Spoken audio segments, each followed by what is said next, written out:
Is your data actually safe, or is your NAS running software from 3 years ago that's full of security holes?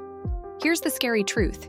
If you don't know exactly what version of Disk Station Manager or DSM you are running, you can't know if you're protected. Hey everyone, I'm Anna, and welcome back to For Real. Today, we aren't just doing a quick check. I'm going to show you the fastest way to find your Synology DSM version, but I'm also going to teach you how to decode those confusing numbers, how to know if you actually need an update, and the one place in the settings almost everyone ignores. Stop guessing with your data. Let's get into the dashboard. Before we click through, you might be asking, Anna, does the version number really matter if my files are accessible? The short answer? Yes. Synology pushes updates for 3 reasons: new features, bug fixes, and most importantly, security patches. If you're trying to install a new package like Plex or Docker and it keeps failing 9 times out of 10, it's because your DSM version is too old to support it. So, knowing where to look is the first step in troubleshooting virtually any problem on your NAS. Quick trivia before we start. Do you know what year Synology launched their very first Disk Station Manager OS? Stick around. I'll drop the answer after we check our settings. All right, let's get into the how-to. Step 1 is pretty standard. Open up your web browser. Chrome, Firefox, Safari, it doesn't matter. Log into your Synology Disk Station Manager. You'll need your administrator credentials for this. If you are logged in as a guest or a limited user, you might not see the specific details we're looking for today.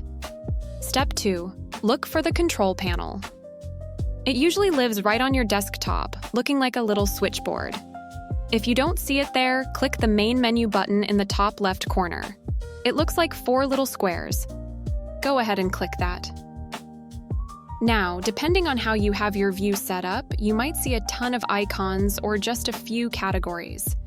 If you're in basic mode, look for the System section. Here is the money shot. Step 3. Click on Info Center. It's usually a green icon with a letter I on it. This opens a new window. You want to make sure you are on the General tab at the very top. Now look down at the section labeled Basic Information. Right there, usually the second or third line down, you will see DSM version. In my example here, you can see I'm running version 7.2.2.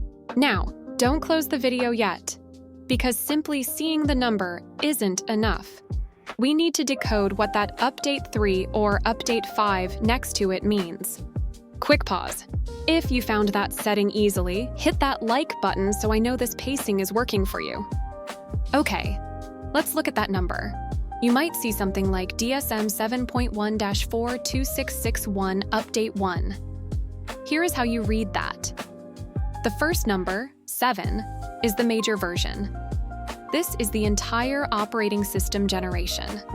The second number 1 is a minor update with features, but that part at the end? Update 1 or Update 3. That is your security patch level. If you are watching a tutorial on YouTube and their screen looks totally different from yours, check that first number. They might be on DSM 6 and you are on DSM 7. Here is a 4 real pro tip. The Info Center tells you what you have, but it doesn't tell you if it's what you should have.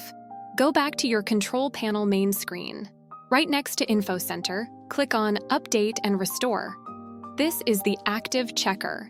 It will ping Synology's servers and tell you if a newer version is available.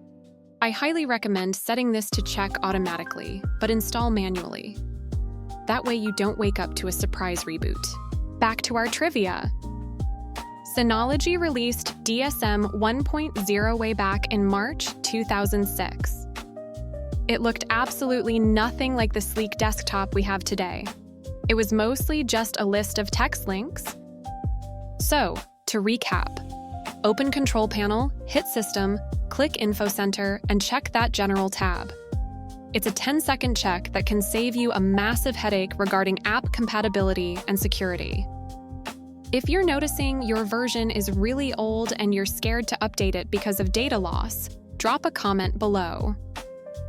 I'm thinking about doing a full guide on safe updating practices. but I want to know if you guys need it first. Don't forget to subscribe to For Real for more tech tutorials that actually get to the point. I'm Anna. Keep those servers running cool, and I'll see you in the next one.